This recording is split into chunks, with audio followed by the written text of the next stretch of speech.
Wow. Somebody told me I was too complicated. I came back. Let me go to you're a negative person. Dr. Ben. She did. She told me I'm looking at negativity. 3 months ago, anything. I said, I wonder how your husband and your son receive you. You have a lot of negative energy when you're on. You telling me stuff I already know about me. He said, what happened to watch him? Nothing. I have owls. They follow all the time. I'm sitting and stewing in it. I'm straight on the way. You're crazy. You don't understand. Right.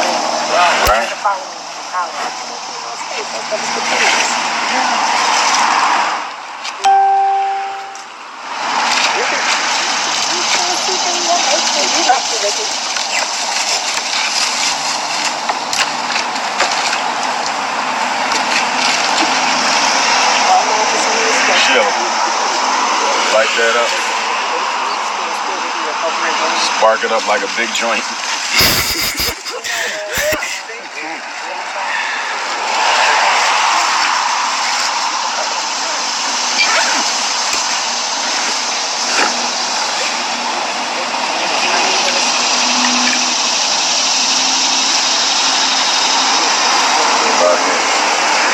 All right. So what I want to do, brothers and sisters, is read a little bit about Dr. Ben. I have a personal testimonial to the ancestor. I actually met him as a freshman in Millersville University, Lancaster County, Pennsylvania. Black Consciousness Conference, Howard University. First time I heard of him, he was the last speaker of the day. I went to the workshop and I was blown away. He had dropped knowledge I never heard of in my life. Automatically, I was drawn to him. I tried to buy every book that he wrote. The first full-length book that I read of a decent length was his Black Man of the Nile. This brother was probably the most prolific Egyptologist, anthropologist, Pan-Africanist. He wrote books. I don't even know how many books the man wrote. 49 books. I mean, you name it. Africa's Gift to Egypt. Africa's Gift to America. I mean, you just name it. Every book you can think of. Religion, culture, spirituality. That's what Dr. Ben meant to me. I met him twice, and what I loved about him so much was not only was he one of the first ones to start all these trips that we take to Africa. He's one of the first ones to do that, but he was so selfless with his scholarship, so selfless. He did it from the heart, not for money. He did it from the heart, not to be known or seen or adored or anything like that. And this brother gave us a whole lot. Dr. Ben was born December 31st, 1918. He died March 19th, 2015. He was an American writer and historian, considered to be one of the most prominent African-centered scholars.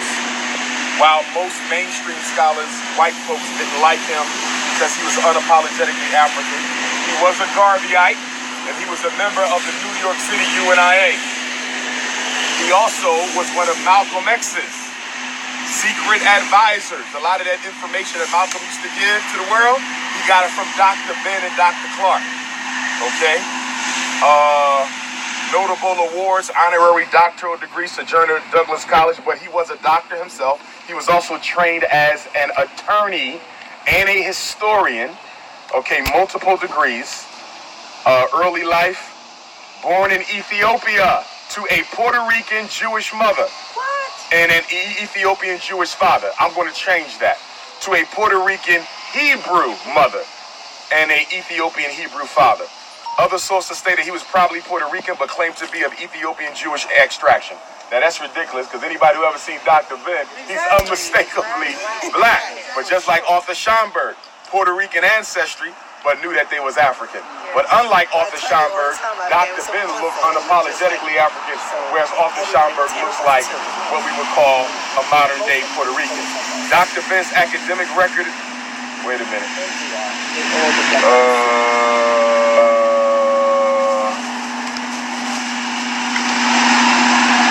I'm not going to read some of this because they start to hate, as they do.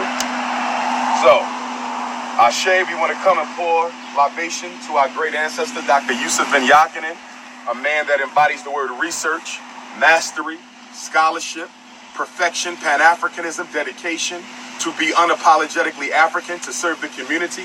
As you guys know, 2 weeks ago, they dedicated the street, Dr. Yusuf Ben Yakinen Way, a few blocks from the Apollo, which we will visit today. So, Omi Tutu, Ona Tutu, Ile Tutu, Geri Nimbo, Olodumare, Java Kabagbo, Iku, Olowati, Mebelese, Olodumare, Iba Arati, Adum. We call on Almighty God to bless us and all the divine citizens of heaven that sit at the feet of God, ancestors at one feet, Orisha, Loa, Obutum, Netters at the other feet, to be with us. We call on all the Orishas to come. Ibashe, Eshu, Ibashe, Shango, Ibashe, Ogun, Ibashe, Yemojai, Ibashe, Oya, Ibashe, Obatalai, Ibashe, Olokun, Ibashe, Abeji, Ibashe, Ache, Ibashe, Ibeji, Ibashe, Agayu, Ibashe, Ochozi, Ibashe, all the spirits. We call on our ancestors of the four roads. We always call on our ancestors first. Father Belly, my Selah, my Jenny, my Betsy, Grandpa Isaac, Grandma Young Betsy, Grandpa Stephen, Grandma Caroline, Grandpa George, Grandma Annie, Grandma Caroline, Grandma Vivian, Grandpa Cicero, Grandma Ida, Grandpa James, Uncle Clifford, Cousin Shanika, Mama Wayman, Papa Wayman, Charles Henry, Remy Francis Wayman, Bishop Alexander Wayman, Uncle Fred, Aunt Annie, Cousin Louis, Charles Rosetta, Fred Jr., Ashe, Grandma Gertrude, Grandpa Charlie, Grandma Curly, Robert Schmidt Jr., Robert Schmidt Sr., Holliger, David Pratt, Isaac Johnson, Eileen Johnson, William Thomas Tillman, Uncle Billy, Uncle Eric, Uncle Dennis, Cousin Nancy, Dr. King, OBM, Big Brother Clifford, Ancestors Glory Allen, Nat Turner, Marcus Messiah Garvey, Ashe. We call on Dr. Ben to say thank you. We call on Dr. Ben to come and pay tribute to you. We come to Dr. Ben to come and say thank you for all that you've done to come with us as we embark on our 400-year journey here in the United States as African people. We call on our great ancestor to rise up with us, to give us the knowledge, the scholarship, the dedication, to give us the character, the heart, and the Pan-African spirit that we had. Dr. Ben, we say thank you. We shall never forget you. We apologize on behalf of the entire global African community that has benefited from your scholarship, your trips to Africa, your work in the community. We say we are so sorry that you still don't have a faceplate on your grave. That is not a stain excuse me, on the record of your family. That is a stain on the record of the Black conscious community, elders as well as youth. It is our job to make sure that you are properly memorialized, and 4 years after your burial, it makes no sense for you not to have a plaque on your grave. So I'm going to do whatever I can to reach out to your family, because 4 years has been too long to give you a proper plaque, proper recognition. But we just want to say thank you, Baba. Thank you for the work. Thank you for the books. Thank you for the scholarship. Thank you for the examples. I only met you twice, never had a chance to have that sit down, but I can say here today that I am an ideological student and descendant of the late, great Dr. Yusuf Ben Yakinen, fellow Garveyite and Pan-Africanist. Ashe? Ashe. Ashe. Ashe. Ashe. All right, so now we got to find Brother Khaled. Let me get those forms, Troy. You can keep rolling on that. So that's Dr. Ben. Now we want to go to Khaled Abdul Muhammad, 6317. You say it's this way. All right, let's go find Khaled Abdul Muhammad. We hunting, brothers and sisters. Ifa Tunde University, live at Ferncliff Cemetery, coming to pay respects to the great ancestors as we cross over into the beginning of our 5th century in America, which will start on August the 21st of 2019. And we want to make sure we take our ancestors with us. So we visited all of our great ancestors today. Wow, look at that. Shakur. I was about to say, let me find out Pot got a grade.